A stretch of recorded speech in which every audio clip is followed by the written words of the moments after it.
Good morning. आज हम देखेंगे गरीबी के दुष्परिणाम।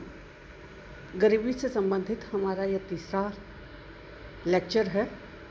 पहले दो लेक्चर्स में हमने गरीबी का अर्थ, परिभाषा और उसकी जो अवधारणा है उसको समझा।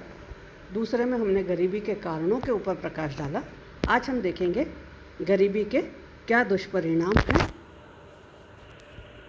हम सामान्य रूप में कहते हैं कि गरीबी जो है वह व्यक्ति की शारीरिक, मानसिक, सामाजिक, आर्थिक हर प्रकार से व्यक्ति को तोड़ने का कार्य करती है, उसके जीवन को समाप्त करने का कार्य करती है। तो व्यक्ति का जो जीवन है उसको एक सामान्य शब्दों में हम कहें तो नरक बना देती है, क्योंकि उसके पास न तो आजीविका का साधन रहा, न अपनी आवश्यकताओं को वह पूरा कर पा रहा है। तो उस स्थिति के अंतर्गत जब वह जीवन यापन कर रहा है तो समाज पे और उस व्यक्ति के स्वयं के ऊपर भी बहुत सारे कुप्रभाव या दुष्परिणाम जो है उसके ऊपर करके समाज में सामने आते हैं। तो पहली बात हम देखें शारीरिक दुष्परिणाम। विभिन्न प्रकार के अध्ययनों से यह सिद्ध हो गया कि गरीबी का व्यक्ति के शारीरिक स्वास्थ्य के साथ में नकारात्मक संबंध है। गरीबी है तो व्यक्ति का स्वास्थ्य अच्छा नहीं रहेगा, खराब स्वास्थ्य वहाँ पर देखा जाएगा। उसको बीमारियों की संभावना जो है वह सबसे ज़्यादा देखी जाएगी। और सबसे ज़्यादा सकारात्मक संबंध देखा गया गरीबी और ट्यूबरकुलोसिस, या जिसको हम सामान्य शब्दों में कहते हैं टीबी। उसके बारे में सकारात्मक संबंध है कि गरीब और टीबी ये दोनों एक दूसरे के पर्यायवाची के रूप में देखे जा रहे हैं कि गरीब व्यक्ति है तो उसको टीबी जो है वह होगी। और क्यों होगी? धन का अभाव है, चिकित्सा उसको उपलब्ध नहीं हो रही है, पौष्टिक आहार नहीं मिलने के कारण शरीर में विभिन्न प्रकार की कमजोरी हो रही है, बच्चों को खाना नहीं मिल पा रहा है तो उनमें कुपोषण की स्थिति आ रही है। और कुपोषण के कारण बच्चों में न तो शारीरिक विकास हो पा रहा है सही तरीके से उनका, और न ही मानसिक विकास वहाँ पर देखा जा रहा है। गर्भपात जो हैं वह अधिक देखने को गरीब परिवारों में मिलेंगे, क्योंकि पौष्टिक आहार नहीं है, शारीरिक दुर्बलता है वहाँ पर, और इस कारण से हम इन स्थितियों को देखते हैं। तो गरीब और शारीरिक स्वास्थ्य में जो है हम सकारात्मक संबंध नहीं देखते हैं। नकारात्मक स्थिति है कि शारीरिक स्वास्थ्य और गरीब दोनों एक दूसरे के पूरक चलेंगे। खराब जो है वह शारीरिक स्वास्थ्य रहेगा। दूसरी बात हम करते हैं मानसिक दुष्परिणामों की। गरीब है व्यक्ति, पूर्ण रूप से उसको पौष्टिक आहार नहीं मिल पा रहा। गर्भवती महिला है, उसे भी पौष्टिक आहार नहीं मिल पा रहा। तो जो बच्चे का विकास होना चाहिए वह उस बच्चे का विकास पूर्ण नहीं हो पा रहा। जब बच्चे का शारीरिक विकास गर्भावस्था में पूर्ण नहीं हो रहा और जन्म के पश्चात भी बच्चे को पूर्ण रूप से पौष्टिक आहार नहीं मिल पा रहा, तो उसका जो बौद्धिक विकास होना चाहिए वह बौद्धिक विकास नहीं होगा। बड़े होने के बाद भी शिक्षा का जो अवसर उसको प्राप्त होना चाहिए वह अवसर उसको प्राप्त नहीं हो पा रहा। जब वह अवसर उसको प्राप्त नहीं हो रहा तो शिक्षा के अभाव में भी जो उसकी बुद्धि और मानसिक चक्षु खुलने चाहिए वह वहाँ पर नहीं खुल पा रहे। तो इस कारण हम देखते हैं कि गरीबी के कारण व्यक्ति के मस्तिष्क के ऊपर, मानसिक स्थिति के ऊपर भी प्रभाव पड़ता है। तीसरी बात हम कहते हैं सामाजिक प्रभाव की। गरीब व्यक्ति है तो उसकी समाज में परिस्थिति है वह निम्न है, अरे इसके पास तो कुछ नहीं है, तो उसकी जो आर्थिक आधार पर समाज में जो परिस्थिति का निर्धारण है वह परिस्थिति बिल्कुल निम्न मानी गई है। इस कारण से उसकी समाज में प्रतिष्ठा भी नहीं है। वह अपने आप में हीन भावना से ग्रसित हो जाता है, मानसिक रूप से असंतुलित हो जाता है, क्योंकि काम कर रहा है, सब कुछ कर रहा है, उसके बाद भी उसको स्थिति नहीं मिल रही है, उस समाज में उसको सब प्रतिष्ठा प्राप्त नहीं हो पा रही है। तो कुंठित अपने आप में हो जाता है, बच्चों की आवश्यकता की पूर्ति नहीं कर पा रहा है, या परिवार के दूसरे लोग हैं उनकी आवश्यकताओं की पूर्ति वह नहीं कर पा रहा है, तो उसमें एक हीन भावना उत्पन्न हो जाती है।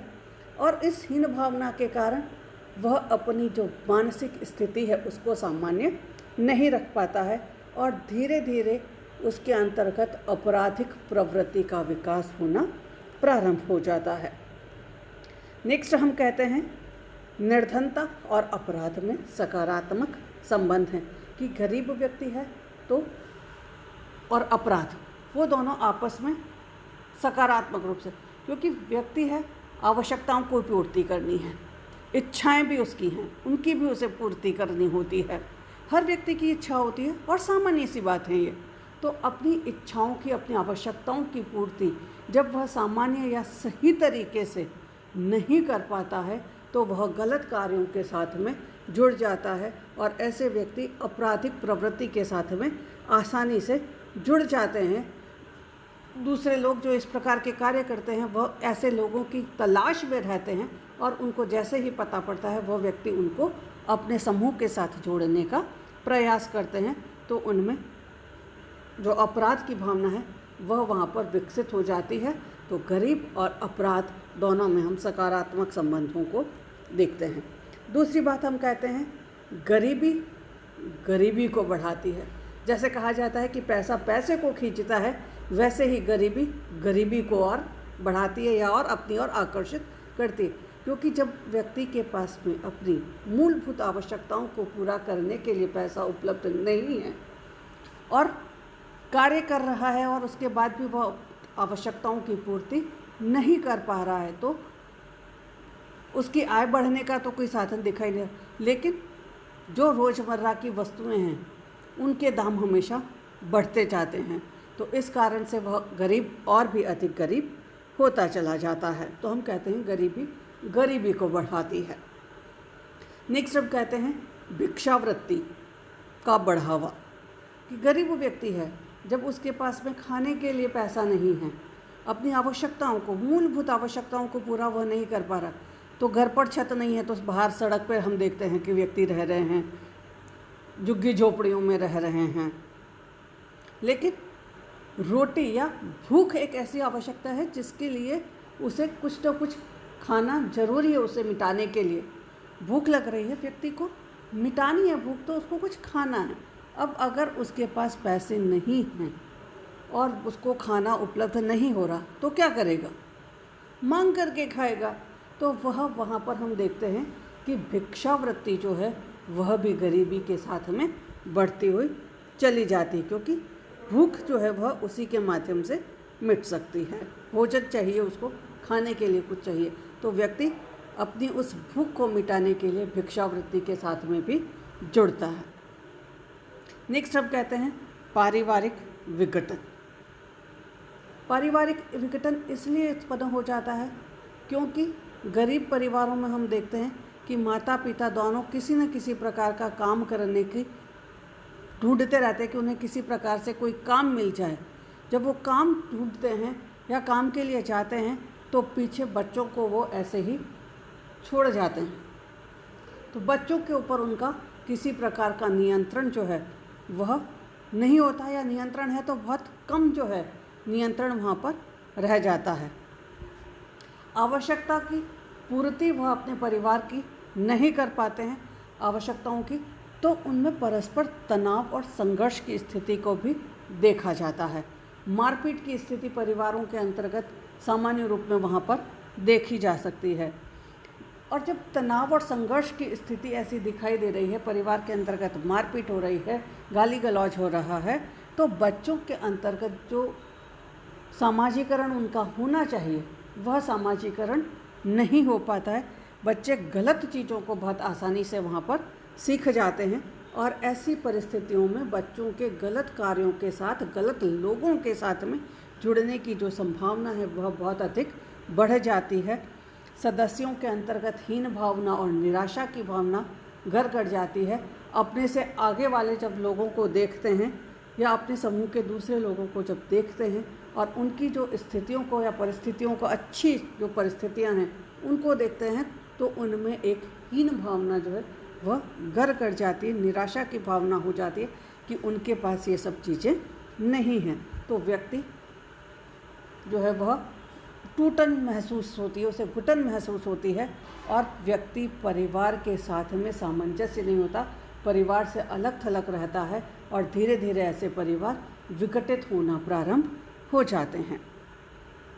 नेक्स्ट हम कहें कि गरीब परिवारों के अंतर्गत दुर्व्यसनों या बुरी जो आदतें हैं उनमें वृद्धि होती रहती है, क्योंकि व्यक्ति को लगता है कि बहुत अधिक तनाव में जी रहा है, तो उसे लगता है कि शराब जो है या ड्रग्स जो हैं वह उसके तनाव को कम करेंगी। तो व्यक्ति शराब के साथ में, नशीले पदार्थों के साथ में, जुआ खेलना, वैश्यागमन करना या अन्य दूसरी जो बुरी आदतें हैं उसके साथ में, कुछ जो अध्ययन हुए हैं वो ये बताते हैं कि आतंकवाद के अंतर्गत भी जो व्यक्ति जुड़ रहे हैं, भारत के अंदर से भी जा रहे हैं, तो धार्मिक आधार एक अलग पक्ष हो सकता है, लेकिन गरीब परिवारों के जो लोग हैं वह इस परिवार के अंतर्गत अधिक जाते हैं। नेक्स्ट, चारित्रिक पतन। व्यक्ति के अंतर्गत जो नैतिकता होनी चाहिए विकसित, वह नैतिकता यहाँ पर संपूर्ण रूप से अभाव देखी जाती है। व्यक्ति का चरित्र जो है वह पतित हो जाता है, क्योंकि वह आपराधिक प्रवृत्तियों के साथ में, दुर्व्यसनों के साथ में, पारिवारिक जो सामंजस्य होना चाहिए वह नहीं है, प्रेम के साथ में नहीं है, बल्कि घृणा की भावना उसके अंतर्गत देखी जा रही है, तनाव और संघर्ष की स्थिति देखी जा रही है। तो व्यक्ति का जो चरित्र निर्माण होना चाहिए, भारतीय समाज के अंतर्गत जो व्यक्ति के चरित्र निर्माण की जो बात कही गई है, वह चरित्र निर्माण यहाँ पर नहीं हो पाता, बल्कि व्यक्ति का चरित्र जो है वह पतित होता जाता है, क्योंकि उसे अपने परिवार की आवश्यकताओं की पूर्ति करनी है। और मुख्य रूप से हम कहें तो भूख की जो है, रोटी की जो पूर्ति है वह करना उसके लिए ज़रूरी है। और जब वह कार्य नहीं कर पाता है, रोटी की पूर्ति जब वह नहीं कर पाता है, तो वह ये न केन प्रकारेण गलत कार्यों के माध्यम से भी अपने परिवार की आवश्यकता की पूर्ति करना चाहता है। लास्ट हम कहें, राष्ट्र की आर्थिक उन्नति में बाधक। गरीब व्यक्ति है, राष्ट्रीय आय में उसका कोई योगदान नहीं है, उपभोग वह वस्तुओं का अधिक नहीं कर पाता है, उपभोग पर उसका कोई खर्च नहीं है, तो राष्ट्र की जो उन्नति है आर्थिक रूप से, उसके अंतर्गत वह बाधा उत्पन्न करता है या वह बाधक के रूप में देखा जाता है। इसलिए राष्ट्र की उन्नति जब हमको करनी है तो आवश्यक है कि गरीब तबके के लोगों का उत्थान किया जाए, उनको ऊंचा उठाने का प्रयास किया जाए, ताकि सामाजिक और आर्थिक परिस्थिति उनकी सुधरे, तो वह राष्ट्रीय आय के अंतर्गत अपना कुछ योगदान दे सकें। धन्यवाद।